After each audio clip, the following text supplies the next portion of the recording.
ام المؤمنین سیدہ خدیجۃ الکبریٰ رضی اللہ تعالی عنہا جو محبوب کریم علیہ الصلاۃ والسلام کے نکاح میں سب سے پہلے آئیں اور جن کی شان، جن کی عظمت اعلیٰ حضرت امام اہل سنت الشاہ امام محمد رضا خان فاضل بریلوی رضی اللہ تعالیٰ عنہ نے ان الفاظ کے ساتھ بیان کی ہے: سگی ماں، پہلی ماں، کہف امن و امان، حق گزارے رفاقت پہ لاکھوں سلام، عرش سے جن پہ تسلیم نازل ہوئی اس سرائے سلامت پہ لاکھوں سلام، منزل من قصب لا نصب لا صخب، ایسے کوشک کی زینت پہ لاکھوں سلام۔ ان اشعار کے معنی کیا ہیں اور قرآن و حدیث میں ام المؤمنین سیدہ خدیجۃ الکبریٰ رضی اللہ تعالی عنہا کی عظمت اور شان کا بیان کس طرح ملتا ہے؟ آئیے علماء کرام سے سوال کرتے ہیں۔ میرے ساتھ نور حمزہ اسلامک کالج کے فارغ التحصیل علماء کرام حضرت جناب مولانا بلال احمد خان نوری صاحب اور حضرت مولانا محمد حمزہ نوری صاحب موجود ہیں۔ ان سے سیدہ خدیجۃ الکبریٰ رضی اللہ تعالی عنہا کی عظمت اور شان پر گفتگو ہوگی۔ حضرت جناب مولانا بلال احمد نوری صاحب، آپ سے یہ سوال ہے کہ سیدہ پاک سیدہ خدیجۃ الکبریٰ رضی اللہ تعالی عنہا کا جو نسب ہے اور جو آپ کی خاندانی شرافت ہے، ظاہر ہے روایتوں میں یہ باتیں ملتی ہیں کہ ابھی جب آپ مشرف پہ اسلام نہیں بھی ہوئی تھیں، اس سے پہلے بھی لوگ آپ کی عظمت، آپ کی شان کا اقرار کرتے تھے، تو آپ کے خاندانی نسب کے حوالے سے، آپ کے نسب کے حوالے سے یہ ساری کی ساری باتیں ہمارے ناظرین کرام کو بتائیے کہ اللہ تبارک و تعالی نے آپ کا انتخاب کس طرح فرمایا تھا۔ بسم اللہ الرحمن الرحیم، نحمدہ ونصلی ونسلم علی رسولہ الکریم، اما بعد فاعوذ باللہ من الشیطان الرجیم، بسم اللہ الرحمن الرحیم، الصلاۃ والسلام علیک یا رسول اللہ وعلی آلک و اصحابک یا حبیب اللہ۔ جس طرح آپ نے سیدہ ام المؤمنین خدیجۃ الکبریٰ رضی اللہ تعالی عنہا کے نسب کے حوالے سے سوال کیا، سب سے پہلے تو میں اپنے ناظرین کے لیے اور اپنے لیے یہ بات باعث سعادت سمجھتا ہوں کہ سیدہ ام المؤمنین رضی اللہ تعالی عنہا سے منسوب اس دن میں ان بابرکت لمحات میں ہم آپ کا ذکر خیر کر رہے ہیں۔ اللہ تبارک و تعالی سے دعا ہے کہ اللہ تعالی مجھ سمیت ہمارے ناظرین کو سیدہ ام المؤمنین کے فیضان سے مستفیض فرمائے۔ آمین آمین۔ سیدہ ام المؤمنین رضی اللہ تعالی عنہا کی ولادت باسعادت یہ عام الفیل سے 15 سال پہلے ہوئی۔ آپ کا اسم گرامی ختیجہ رکھا گیا اور آپ کے والد کا نام خویلد اور والدہ کا نام فاطمہ۔ اگر ہم روایات کو دیکھیں تو آپ کی کنیت ہمیں اس میں یہ ملتی ہے کہ آپ کو ام القاسم اور ام ہند بھی کہا جاتا ہے۔ اسی طرح آپ کے القابات کو اگر ہم دیکھیں تو 4 القابات آپ کے بے حد مقبول ہیں۔ ان میں سب سے پہلا کبریٰ، یہ اس قدر مقبول ہوا کہ اب گویا یہ آپ کے نام کے ساتھ ہی کہا جاتا ہے، یعنی سیدہ خدیجۃ الکبریٰ جو ہم کہتے ہیں یہ آپ کا لقب ہے، لیکن یہ اس کثرت سے اب استعمال ہوتا ہے کہ لوگ اسے نام کا حصہ ہی سمجھتے ہیں۔ اسی طرح آپ کا ایک اور لقب یہ صدیقہ بھی منقول ہے، اور روایات کے الفاظ یہ ہیں کہ نبی پاک علیہ الصلاۃ والسلام نے فرمایا ھذہ صدیقۃ امتی، یہ میری امت کی صدیقہ ہیں۔ واہ جی واہ۔ اسی طرح اگر ہم مزید روایات کی طرف نظر کرتے ہیں تو آپ کا ایک لقب طاہرہ بھی ہمیں ملتا ہے، اور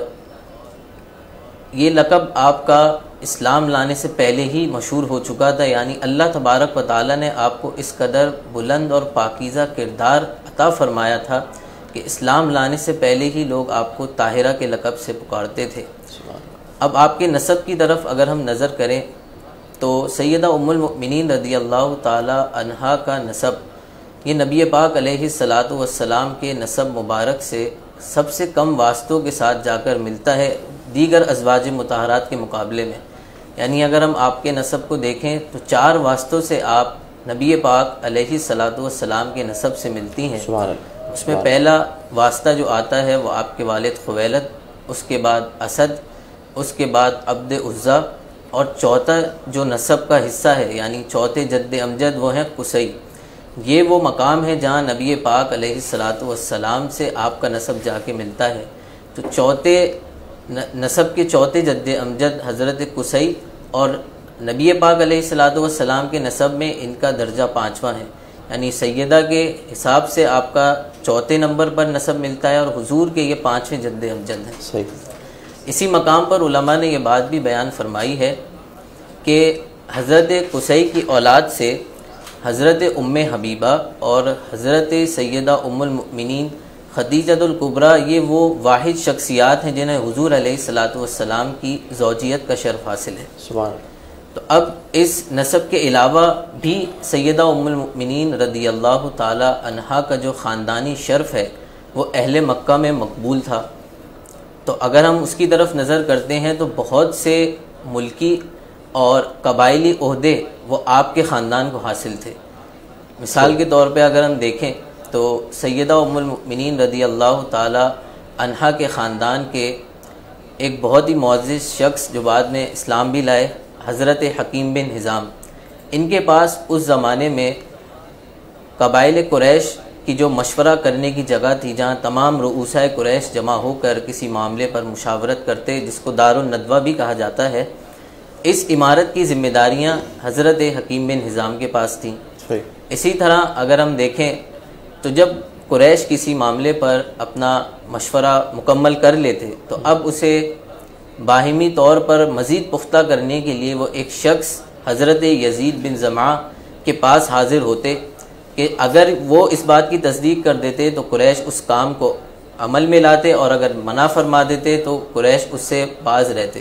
تو یہ بھی سیدہ خدیجۃ الکبریٰ رضی اللہ تعالی عنہا کے خاندان سے ہی تعلق رکھتے ہیں۔ یہ تو وہ دنیاوی اور معاشرتی اعزازات ہیں جو آپ کے خاندان کو حاصل ہیں۔ اگر ہم اسلام کی خدمات کے حوالے سے آپ کے خاندان کا جائزہ لیں تو اسلام لانے میں بھی آپ کے خاندان نے سبقت کی ہے، اور اس کی سب سے بڑی مثال تو خود ام المؤمنین سیدہ خدیجۃ الکبریٰ رضی اللہ تعالی عنہا کی ذات بابرکات ہے کہ سب سے پہلے ہی آپ نبی پاک علیہ الصلاۃ والسلام پر ایمان لائیں، اور خواتین اسلام میں آپ نے سب سے پہلے حضور علیہ الصلاۃ والسلام پر ایمان قبول کیا۔ اسی طرح اگر ہم صحابہ کرام کو دیکھیں تو نبی پاک علیہ الصلاۃ والسلام سے جنہوں نے جنت کی بشارت پائی ہے تو ان صحابہ میں بھی آپ کے خاندان سے تعلق رکھنے والے افراد ہمیں نظر آتے ہیں۔ ان میں آپ کے بھتیجے حضرت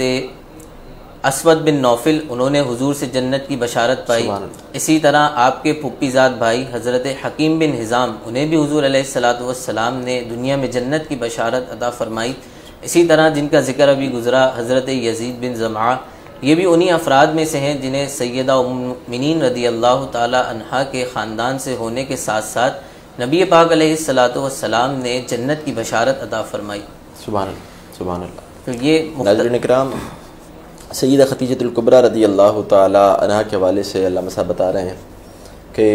انہیں اور ان کے خاندان کو رب العالمین نے سبقت کرنے والا بنایا کہ وہ آگے بڑھنے والی تھیں، اور ان کے خاندان کے بہت سارے لوگ ایمان کے معاملے میں،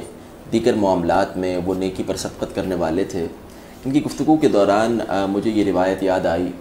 کہ روایتوں میں آتا ہے کہ محبوب کریم علیہ الصلاۃ والسلام کے بعد، نماز کی فرضیت کے بعد، حضور علیہ الصلاۃ والسلام کی تعلیم سے جو سب سے پہلی نماز ادا کرنے والی خاتون ہیں وہ بھی ام المؤمنین سیدہ خدیجۃ الکبریٰ رضی اللہ تعالی عنہا ہیں۔ آئیے حضرت مولانا محمد حمزہ نوری صاحب کی طرف چلتے ہیں اور ان سے پوچھتے ہیں کہ سیدہ خدیجۃ الکبریٰ رضی اللہ تعالی عنہا کی حیات طیبہ کے جو روشن پہلو ہیں، ایسے پہلو کے جو نور اور روشنی آج کی امت مسلمہ کو دے سکتے ہیں، آپ ناظرین کرام کے لیے اس پر گفتگو فرمائیے۔ بسم اللہ الرحمن الرحیم۔ اللہم صلی علی سیدنا و مولانا محمد معدن الجود والکرم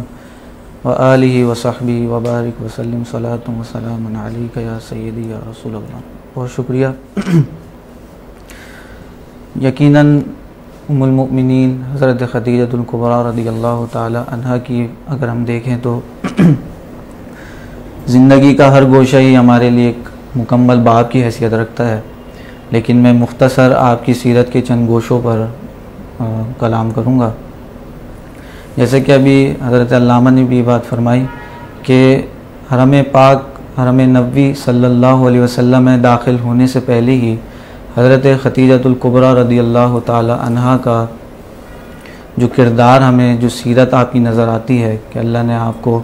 وہ پاکیزہ کردار عطا کیا کہ قریش کا وہ معاشرہ جہاں پہ وہ پاکیزگی اور عفت کے تصور سے بھی دور ہیں، اس دور میں آپ کا کردار ایسا ہے کہ آپ کو اس دور کے لوگ بھی طاہرہ کے لقب سے پکارتے ہیں۔ کیا بات۔ اس کے بعد آپ دیکھیں کہ حضرت خدیجۃ الکبریٰ رضی اللہ تعالی عنہا جب حرم پاک میں داخل ہوتی ہیں تو حضور علیہ الصلاۃ والسلام سے نکاح کے فوراً بعد ہی آپ، جیسے کہ آپ کے علم ہے کہ آپ کا تعلق جو ہے وہ ایک تجارتی گھرانے سے تعلق آپ رکھتے ہیں، مالدار خاتون ہیں،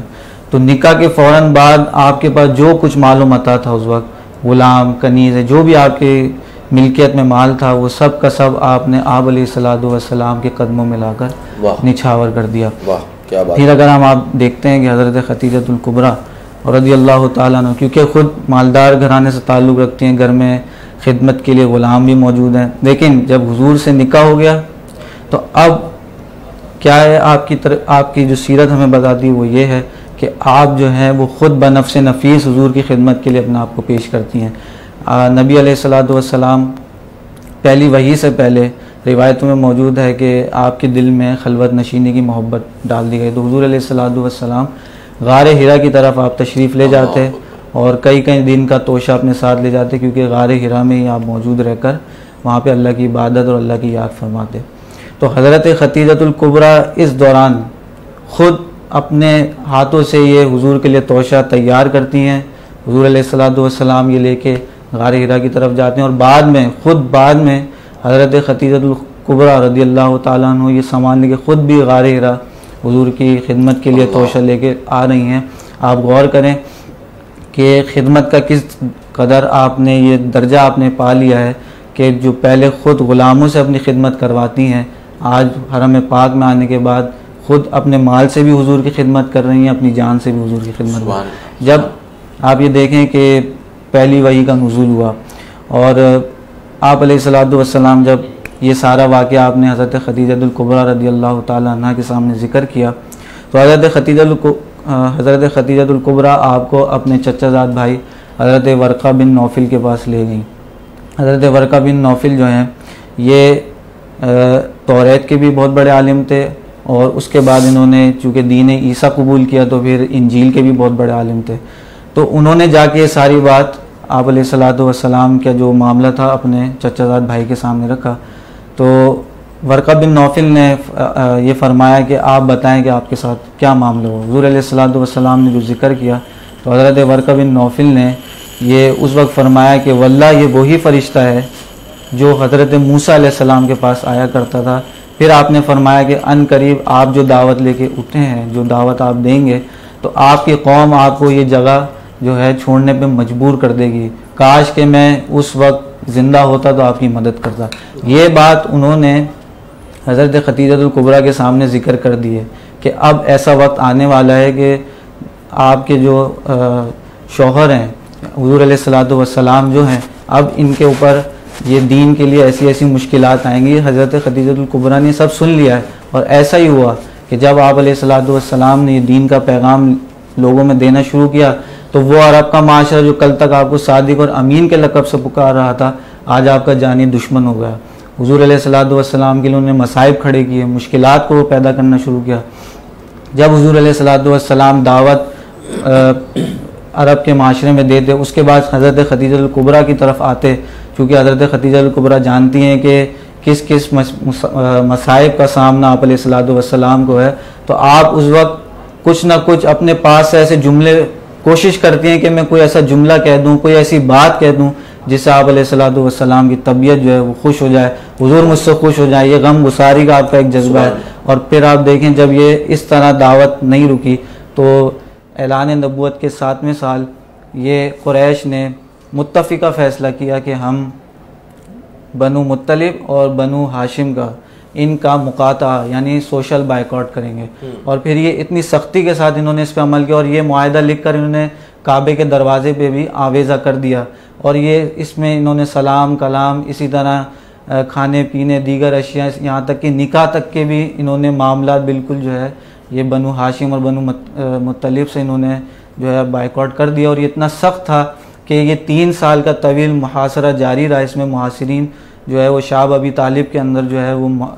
اس میں ان کو حصار میں رہے، اور یہ اتنا سخت تھا کہ اس میں ایسے بھی حالات آئے کہ محاصرین کو پتے کھا کر جو ہے اس میں گزارا کرنا پڑا۔ تو ان مشکل حالات کے اندر بھی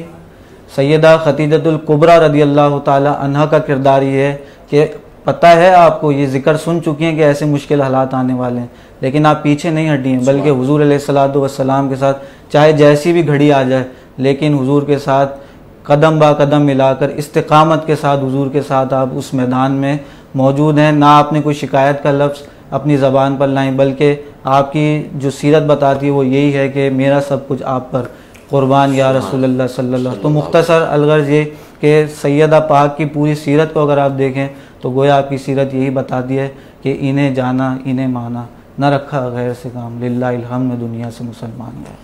اعلیٰ حضرت امام اہل سنت فاضل بریلوی رضی اللہ تعالیٰ عنہ غار ثور کا ذکر آیا، تو اعلیٰ حضرت کا ایک کلام ہے جس میں امام اہل سنت امام عشق و محبت فاضل بریلوی رضی اللہ تعالیٰ عنہ کہتے ہیں، قسمت ثور و حرا کی حرص ہے، دل میں چاہتے ہیں ایسا غار ہم، کہ رب العالمین نے اس غار حرا کو اور غار ثور کو کتنا بڑا مقام عطا فرمایا کہ محبوب کریم رؤوف الرحیم صلی اللہ تعالیٰ علیہ وسلم جان کائنات صلی اللہ علیہ وسلم کا فیض ان بے جان پتھروں کو دیا،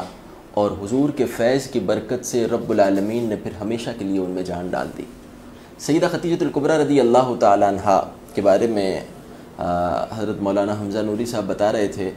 کہ وہ خود محبوب کریم علیہ السلام کی خدمت کرنا چاہتی تھیں، اور حضور علیہ الصلوۃ والسلام کے پیچھے غار حرا تک جاتی ہیں۔ تو اس موقع پر انسان غور کرے کہ آج 15ویں صدی کی ترقی کے بعد جب وہ غار حرا کی اونچائی کو دیکھتا ہے، اور اب وہاں پر سیڑھیاں بھی بن گئی ہیں، انسان سیڑھیوں کے ذریعے جا بھی سکتا ہے،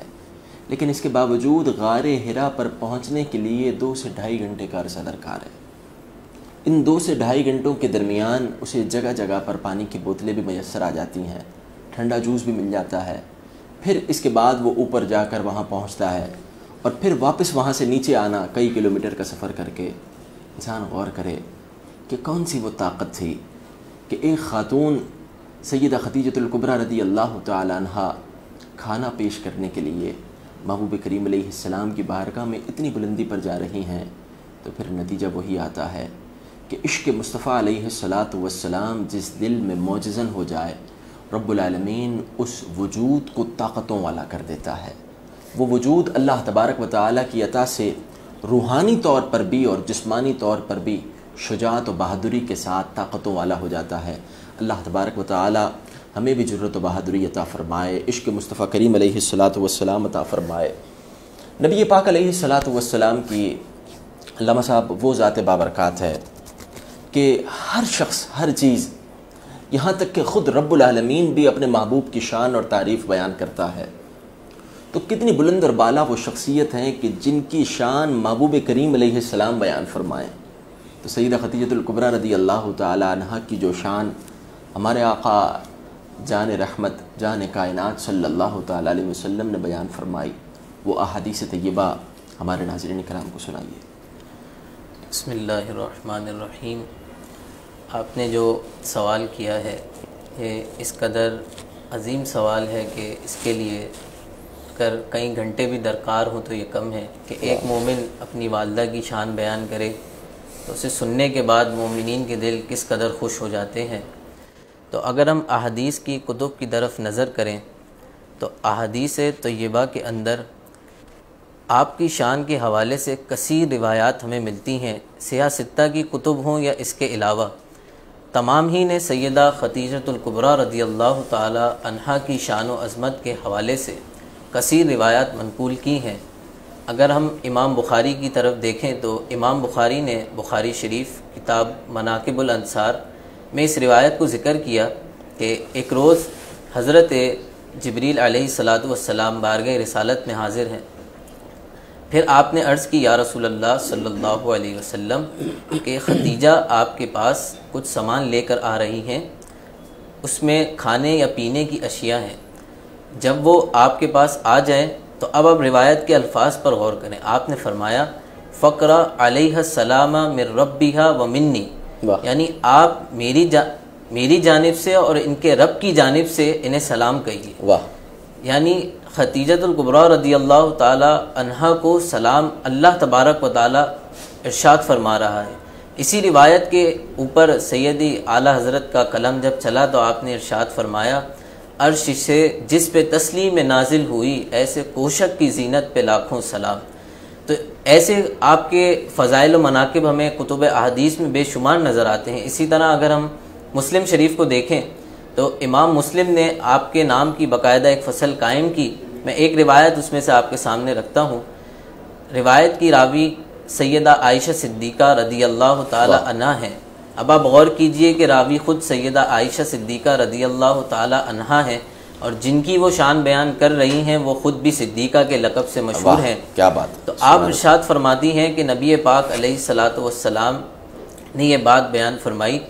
کہ اللہ تبارک و تعالی نے سیدہ خدیجۃ الکبریٰ رضی اللہ تعالی عنہا کے لیے جنت میں ایک موتیوں کا محل تیار کیا ہے. واہ. یعنی پہلے اللہ تبارک و تعالی کی طرف سے سلام کا تحفہ، پھر جنت میں موتیوں کے محل کا تحفہ. اب مجموع زوائد کی اگر ہم روایت کی طرف نظر کریں تو اس کے راوی حضرت حذیفہ ہیں. آپ فرماتے ہیں کہ نبی پاک علیہ الصلاۃ والسلام خود سیدہ خدیجۃ الکبریٰ کو جنت کے انگور کھلایا کرتے ہیں. واہ. یعنی آپ کی شان اور کمالات کا ایک ایسا روشن باب ہمارے سامنے ہے کہ اگر ہم ان روایات کو پڑھتے چلے جائیں تو دل خوشی سے جھوم اٹھتا ہے کہ اللہ تبارک و تعالی نے ہماری والدہ سیدہ ام المؤمنین رضی اللہ تعالی عنہ کو کیسا بلند و بالا مقام عطا فرمایا. سبحان. اسی طرح اگر دیگر روایات کی طرف نظر کریں تو مجموع الزوائد کی روایت ہے، اس میں یہ نبی پاک علیہ الصلاۃ والسلام نے ارشاد فرمایا کہ خواتین میں سیدہ خدیجۃ الکبریٰ ایمان لانے میں سب پہ سبقت لے گئیں. یعنی سبقت کا پہلو بھی آپ کے ساتھ ہے، اور صرف یہی نہیں بلکہ نبی پاک علیہ الصلاۃ والسلام کی تمام اولاد پاک کا جو شرف حاصل ہے سوائے سیدنا ابراہیم رضی اللہ تعالی عنہ کے باقی تمام اولاد سیدہ ام المؤمنین رضی اللہ تعالی عنہا کے بطن مبارک سے ہے. یعنی اگر ہم دیکھیں تو تمام سادات کی نانی ہونے کا شرف بھی سیدہ ام المؤمنین رضی اللہ تعالی عنہا کو حاصل ہے. تو اگر ہم کتب احادیث کی طرف نظر کریں تو بے شمار آپ کی شان و کمالات کے حوالے سے ہمیں روایت ملتی ہیں، لیکن الغرض اگر میں ایک جملے میں ان سب کو پیش کروں تو یہ صدقہ صرف نبی پاک علیہ الصلاۃ والسلام کی نسبت کا ہے کہ آپ کی دامن کرم سے جب آپ وابستہ ہوئیں تو اللہ تبارک و تعالیٰ نے آپ کو اس قدر بلندیوں پہ فائز فرمایا کہ اب آپ کی قدر و منزلت کا ڈنکا چاروں جہاں میں بج رہا ہے. سبحان اللہ. نبی پاک علیہ الصلاۃ والسلام کی صحبت اور حضور علیہ الصلاۃ والسلام کا فیض ہے کہ سیدہ خدیجۃ الکبریٰ رضی اللہ تعالی عنہا کو رب نے اتنا بڑا مقام اور مرتبہ عطا فرمایا. ناظرین کرام، یہاں علامہ صاحب نے ایک روایت سنائی کہ سیدنا جبریل امین حاضر خدمت ہوئے بارگاہ رسالت مآب صلی اللہ تعالی علیہ وسلم میں، اور انہوں نے آ کر رب العالمین کا سلام اور اپنا سلام سیدہ خدیجۃ الکبریٰ رضی اللہ تعالی عنہا تک پہنچانے کے لیے کہا. ایسے میں راویوں نے ایک بڑی پیاری بات لکھی ہے کہ جب محبوب کریم علیہ الصلاۃ والسلام نے یہ سلام سیدہ خدیجۃ الکبریٰ رضی اللہ تعالی عنہا کو ارشاد فرمایا تو سلام کے جواب میں عام طور پر بھی اگر کوئی کسی سے سلام کرے تو سلام کے جواب میں کیا ہوتا ہے کہ سلام پہنچانے والے شخص کو انسان کہتا ہے ہاں تجھ پر بھی سلام ہو اور اس پر بھی سلام ہو جس نے سلام بھیجا ہے. لیکن سیدہ خدیجۃ الکبریٰ رضی اللہ تعالی عنہا جب بات رب العالمین کی آئی تو آپ کی فہم، آپ کی بصارت یہ بات پہلے سے جانتی ہے کہ رب کو تو سلام نہیں کیا جا سکتا. آپ اللہ تبارک و تعالیٰ کی حمد و ثنا بیان کرتی ہیں اور پھر جبریل امین کے سلام کا جواب محبوب کریم علیہ السلام کی بارگاہ میں دیتی ہیں۔ یہ فقط جو فقاہت اور بصارت ہے یہ ساری کی ساری حضور علیہ السلام کے در کا صدقہ ہے۔ ناظرین کرام، سیدہ خدیجۃ الکبریٰ رضی اللہ تعالی عنہا کی سیرت اور سیدہ خدیجۃ الکبریٰ رضی اللہ تعالی عنہا کی حیات طیبہ سے جو پیغام آج کی مسلمان خاتون کو، آج کی مسلمان بہن کو جو ملنا چاہیے، سیرت طیبہ سے غفلت کی وجہ سے اور شخصیات کی سیرت نہ پڑھنے کی وجہ سے آج اس پیغام سے ہم لوگ، ہمارے گھر والے عاری ہیں، اور ہم نے اپنی شخصیات کو معذرت کے ساتھ اتنی جگہ بھی نہیں دی جتنی جگہ تعلیم میں ہم نے اپنے بچوں کے لیے مختص کر کے رکھی کہ ہمارا بچہ یہ سلیبس پڑھے، یہ چیزیں پڑھے، یہ چیزیں پڑھے، اور اپنی شخصیات کو فراموش کرنے کی وجہ سے آج مسلمان عروج و بلندی کی جو منزلوں پر تھے، آج مسلمان اس کیفیت پر پہنچ گئے کہ مسلمانوں نے اپنا وقار کھو دیا۔ آئیے آج کے دن کی نسبت سے سیدہ خدیجۃ الکبریٰ رضی اللہ تعالی عنہا کا صدقہ مانگ کر اللہ تبارک و تعالیٰ کے حضور یہ عرض کرتے ہیں کہ اے مالک و مولا، تو مسلمانوں کو کھویا ہوا وقار عطا فرما، اے پروردگار تو مسلمانوں کی خیر فرما،